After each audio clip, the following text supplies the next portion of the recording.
JRD tata பற்றியது ரொம்ப அழகான ஒன்று. அவருக்கு ஒரு நண்பர் உண்டு. அந்த நண்பர் என்னை போல ஒரு நபராக தான் இருக்கணும்னு நினைக்கிறேன். அந்த நண்பருடைய ஒரு பலவீனமோ பலமோ பழக்கமோ தெரியாது. ஏன்னா எல்லாவற்றுக்கும் நம்ம எல்லா வார்த்தைகளையும் பயன்படுத்துகிறோம். இது என் பழக்கம்னு சொல்கிறோம் பலவீனத்தை, பலத்தை கூட இது என் பழக்கம்னு சொல்கிறோம். எதெல்லாம் அந்த பழக்கத்துக்குள்ள அடங்கும்னு எனக்கு இன்னும் புரியலை. அவர் சொல்கிறாரு, அவருக்கு அந்த பழக்கம் பலவீனம் பலம் என்னவாக நீங்கள் சொன்னாலும் சரி, பேனாக்களை துளைப்பது. ரொம்ப சுலபமாக பேனாக்கள் காணாமல் போகும். முதல்ல சொன்ன வார்த்தைக்கும் ரெண்டாவது சொன்னதுக்கும் ரொம்ப வித்தியாசம் இருக்குது. முதல்ல பேனாவை தொலைப்பது பொறுப்பு எங்கிட்ட. அவருக்கு பேனாக்கள் காணாமல் போகும். ஏதோ பேனா நடந்து காணாமல் போனது போல. பேனாவில் மேல் வத்து நம்ம செருப்பு சொல்லுவோம் இல்லையா, சேர் இடிச்சிருச்சுன்னு சொல்லுவோமே, அந்த மாதிரி. இப்போ பேனாக்கள் காணாமல் போகும், பேனாவை தொலைத்து விடுவார். அப்போ ஒவ்வொரு முறையும் ஒரு நாளைக்கு இத்தனைன்னு கணக்கே கிடையாது. எங்கே வச்சேன் அப்படின்னு தேடுவார். தேடுறது கூட அது தொலைந்து போச்சுன்னு தெரிஞ்சதுக்கு அப்புறம் தானே நம்ம தேடவே ஆரம்பிப்போம். இன்னொரு தேடல் கூட நமக்கு உண்டு. அது கிடைச்சிடக்கூடாதுன்னு சில தேடல்கள் நமக்கு உண்டு. அப்படியும் தேடக்கூடிய ஒரு நபர். பொறுக்க முடியாமல் ஜேஆர்டி டாட்டா கிட்ட இதை சொல்கிறாரு. நமக்கு இந்த புலம்புறதுல கூட ஒரு சுகம் உண்டு, ஒரு கர்வம் உண்டு, ஒரு பெருமை உண்டு. குழந்தைங்களை பற்றி சொல்லும்போது கூட சொல்லுவோம்ல, எங்கள் மாமனார் மாதிரியே எதை போட்டாலும் கோவம் வந்துச்சுன்னா கீழே போட்டு உடச்சிருவோம் அப்படின்னு சொல்லி. குழந்தை பார்த்துட்டே இருக்கும். நம்ம முகத்தில் இருக்கிற புன்சிரிப்பு, தோளில் இருக்கக்கூடிய கர்வம், குரலில் இருக்கக்கூடிய அந்த பெருமிதம் பார்க்கும்போது அந்த குழந்தைக்கு தோணும், ஓ எல்லாத்தையும் கீழே போட்டு உடைக்கணும் போல இருக்கு. இல்லை, இது நம்ம கற்றுக் கொடுக்கணும். Not deliberately, unconsciously we do it. அப்புறம் கான்ஷியஸ் ஆனதுக்கப்புறம் we are not able to undo it. அவ்வளோதான், அதற்குள்ளே த டேமேஜ் இஸ் டன், முடிஞ்சிருச்சு.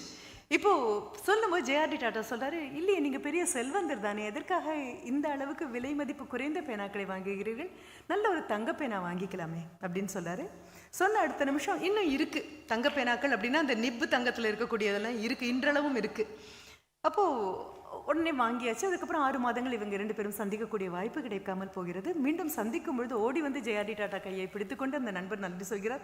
ஐயோ, உங்களுடைய அந்த அறிவுரை எவ்வளவு நல்ல அறிவுரை. இப்போது நான் அந்த பேனா தொலைப்பது பழக்கத்திலிருந்து வெளியே வந்துவிட்டேன், என் பேனா தொலைவதே இல்லை. பிரச்சனை பேனா கிட்ட இல்லை. பிரச்சனை எங்கே இருந்ததுன்னா, அந்த பேனாவை குறித்த உங்களுடைய அலட்சியத்தில் இருந்தது. நம்ம எல்லார்கிட்டையும் தங்க பேனா இருக்கு. நாமே ஒரு தங்க பேனா தான். நாம் ஒரு தங்க பேனா. We are an opportunity to this world. உலகம் செம்மையாவதற்கும் செழுமையாவதற்கும் இறைவனால் வழங்கப்பட்ட ஒரு வாய்ப்பு நான்.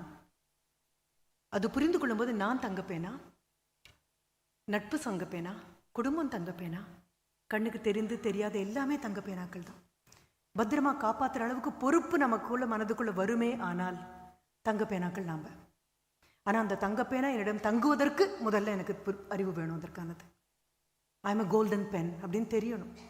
இந்த பேனாவை கொண்டு நடப்பதற்கு எனக்கு தகுதி வேண்டும். இந்த பேனாவை வைத்துக்கொள்வதற்கு, தக்க வைத்துக் கொள்வதற்கு எனக்கு தகுதி வேண்டும். இந்த பேனாவால் எழுதுவதற்கு எனக்கு தகுதி வேண்டும். தகுதியை வளர்த்து கொண்ட பின் என்னிடம் தங்குவதற்காக ஒரு தங்க பேனாவை நான் வாங்கிக் கொள்ள வேண்டும். இப்போ இது ரெண்டையும் முன்னால் இந்த மூலதனத்திற்காக கொண்டு வரேன். அப்போ எனக்கு யாரையும் பற்றி புகார் சொல்வதற்கு இல்லை, புலம்புறதுக்கு இல்லை, எதுவுமே இல்லை. அப்படியே புலம்பினாலும் கண்ணாடியை பார்த்து என்ன நானே புலம்பணும். ஆனால் புலம்புறதை கேட்க உங்கள் பிம்பம் கூட தயாராக இருக்காது. இப்போ இதுக்குள்ளே வரும்பொழுது ஐ ஆம் த லீடர் அண்ட் ஐ ஆம் த ஃபாலோவர் அப்படின்னு உங்ககிட்ட சொன்னேன். நான் தான் தலைமை, நான் தான் தொண்டன், நான் தான் பின்பற்றி போகிறேன்.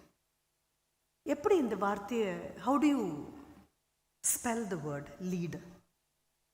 LEADER. எங்கிட்ட கூட குழந்தைங்க கேட்டாங்க, காஃபியோ டீயோ குடிக்க வரீங்களா அப்படின்னு கேட்டபோது நான் சொன்னேன், இல்லைம்மா குடிக்கிறது இல்லை அப்படின்னு சொன்னேன். அடுத்த கேள்வி, வேறு ஏதாவது குடிக்க வேணுமா? வேண்டாம். ஷுவர் அப்படின்னு கேட்டாங்க. நான் சொன்னேன் ஷுவர் இன் கேபிட்டல்ஸ் அப்படின்னு சொன்னேன். ஷுவர் இன் கேபிட்டல்ஸ் இதையும் போட்டேன். அதாவது within quotation, Capitals, duly underlined. இதற்கு மேலே ஹைலைட் எல்லாம் பண்ண முடியாது. ஷுவர். அப்போது நீங்கள் சொல்கிறதுல எதிரில் இருக்கக்கூடியவங்களுக்கு மேடம் ரொம்ப அழகாக சொன்னாங்க இல்லையா, மரியாதையாக கூட்டிகிட்டு வா அப்படின்னா மரியாதை உள்ளவாங்க அப்படின்னு சொல்லி. நான் சொன்னது ஒன்று, சொன்னதாக நான் நம்புறது ஒன்று, நீங்கள் கேட்டது ஒன்று, நீங்கள் கேட்டதாக நம்புறது ஒன்று. இரண்டும் சந்திக்காதவரை 2 பேரும் காப்பாற்றப்படுவோம். அவ்வளோதான். அப்போது இந்த லீடரை எப்படி, how to you spell it, how to you visualise it? இதுக்கு எப்படி உங்கள் மனதில் ஒரு தலைவன் அப்படிங்கக்கூடிய பிம்பமே, நீங்கள் தான் தலைவன், நீங்கள் தான் தொண்டன். யூ ஆர், நாங்கள் கிண்டலாக கூட சொல்லுவோம், I am the professor and peon of the department அப்படின்னு சொல்லுவோம். அந்த ப்ரொஃபஸர் முன்னால் போட்டுக்கிறோம், ஆனால் பின்னால் வர்றது தான் சரியானது. எல்லா விதமான எடு பிடி வேலைகள் எல்லாத்தையும் அந்த அந்த வார்த்தை எப்படி இருக்குன்னு பாருங்களேன், பிரித்து பாருங்கள். எதையாவது எடுனா நான் தான் எடுக்கணும், எதையாவது பிடினா நான் தான் பிடிக்கணும். அதனால் எடுபிடி வேலைகள் அத்தனையும் செய்யக்கூடிய ஒரு நபராக தான் நான் இருப்பேன்.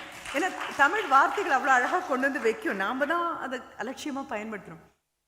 அப்போது இந்த what is this L stand for, என்னுடைய எல்லாமே கேபிட்டல் லெட்டரில் தான் போடுவேன், கண்ணுக்குள்ளேயே கேபிட்டலில் தான் எழுதிக்குவேன். பல நேரங்களில் இந்த குழந்தைகளுக்கு கிராமர் அப்படிங்கிற வார்த்தைக்கு ஸ்பெல்லிங் தெரியாமல் இருக்கும். பல நேரங்களில் எப்பொழுதுமே தான் நாகரிகம் கருதி ஏன்னா நாமளும் போனதுக்கப்புறமா அந்த குழந்தைங்களுக்கு தெரியல அப்படின்னா நீங்கள் அதை நினைப்பீங்க இல்லையா. நான் பல நேரங்களில் அப்படிங்கும்போது சில நேரங்களில் போய் திருத்தியிருக்கோம் அப்படின்னு அர்த்தம். அந்த எழுதும் பொழுது இந்த GRAMM வரைக்கும் எல்லாம் தைரியமாக வந்துடுவோம். இல்லை நீங்கள் என்ன சொன்னாலும் ஓகே, ஏன்னா நான் ரிட்டையர் ஆகிட்டேன், அதனால் எனக்கு பிரச்சனை இல்லை. கையில் ஒரு சாக் பீஸையும் கண்ணில் ஒரு கண்டிப்பையும் பின்னால் ஒரு கரும்பலகையும் வச்சுட்டு இருக்க வேண்டிய அவசியம் இல்லை. அது மிகப்பெரிய சுதந்திரம். ஆனாலும் என்ன ஆகும் அப்படின்னு, இந்த ஆசிரியர் அப்படிங்கிறது துணி இல்லைப்பா, தோல். அது என்ன ஆகிடும் அப்படின்னா எங்கே போனாலும் வரும். மேம் பாம்பெல்லாம் தோலை உரிக்காத, உரிச்சதுக்கப்புறம் முதல்ல தோல் வராதுப்பா, அதே பாம்பு தோல் தான் வரும். நீங்கள் என்னமோ தோலை உரிச்சா அப்படின்னு சொல்லுங்களே, இல்லை தோல் உரிச்சாலும் பாம்பு தோலே தான் வரும். அதனால் இந்த ஆசிரியர் அப்படிங்கும்போது நாங்கள் என்ன பண்ணுவேன் அப்படின்னா GRAMM அப்படின்னு போட்டுட்டு A கேபிட்டலில் போட்டு R போடுவேன். அப்போ என்ன ஆகும், GRAMM இப்படின்னு தலையசையும். It becomes a kind of a picture. இனி கிராமரில் தப்பு வந்தாலும் கிராமரில் தப்பு வராது, ரைட்? அப்படி வந்துடும். அப்போ GRAMM AR அது பண்ணும்போது மற்ற R வந்து லோயர் கேஸாக இருக்கும். இப்போ அதே மாதிரி my leader is all in capital. What is every letter stand for? Because you are investment. இன்று காலையில் மை டாட்டரில் அவங்கக்கிட்ட நான் இன்னைக்கு பேச போகிறேன் அம்மா அப்படின்னு அவங்க கிளம்பும்போது நான் சொன்னபோது, என்ன தலைப்பு? ஐ ஆம் மை இன்வெஸ்ட்மெண்ட் அப்படின்ன போது ஷீ செட் ஐ ஆம் அ இன்வெஸ்ட்மெண்ட் அப்படின்னு கேட்டாங்க. I said no. ஆங்கிலத்தில் வந்து ஏங்கிறது indefinite article, a woman, a man அப்படின்னு சொல்லிடுவோம். I said not indefinite, definite. I am the investment. It's not a investment, the investment அப்படின்னு சொல்லிட்டு வந்தேன். மறக்காமல் இருக்கணும் இல்லையா மனதுக்குள்ள கிராமர். சரி, ஐ ஆம் தி இன்வெஸ்ட்மெண்ட்டோ அ இன்வெஸ்ட்மெண்ட்டோ அதல்ல, ஐ ஆம் மை இன்வெஸ்ட்மெண்ட். அப்போது what is the L stand for அப்படின்னா யோசிச்சு பாருங்கள், உங்கள் லீடரை நீங்கள் எப்படி உருவகப்படுத்திக்கிறீங்க? நீங்கள் தான் லீடர், என்ன செஞ்சாலும் நீங்கள் தான் லீடர். இதை தொடச்சி கொடுங்க இந்த டேபிளை அப்படின்னு சொன்னால், இந்த டேபிளை துடைக்க என்ன கூப்பிட்டியா அப்படின்னு கேட்குறது ஒரு பாவம். இந்த ஒரு டேபிள் மட்டும்தானே, இன்னும் 2-3 இருக்கான்னு கேட்குறது இன்னொரு பாவம். கொடுத்த ஒரு டேபிளை என்னை விட சிறப்பாக என்னாலேயே செய்ய முடியாது அப்படிங்கிறது 3வது பாவம். அந்த 3வது பாவத்துக்குள்ளே போயிட்டீங்க அப்படின்னா உங்களை பார்க்கறதுக்காக 4 கேமராக்கள் பக்கத்தில் வந்து நிற்க வேண்டிய அவசியம் இல்லை, எதுவும் கிடையாது. ஏன்னா உள்ளுக்குள்ளே இருக்கக்கூடிய இந்த மொபைல் கேமரா இருக்கு இல்லையா, அது ஒரு நாளும் சார்ஜ் போகாது, ஒரு நாளும் பேட்டரி ட்ரெயின் ஆகாது. கடைசி மூச்சு விடுற வரைக்கும் செய்கிறது தப்பா சரியான உள்ளுக்குள்ளே ஒரு நீதிபதி உட்காந்து கேட்டுகிட்டே இருப்பார்.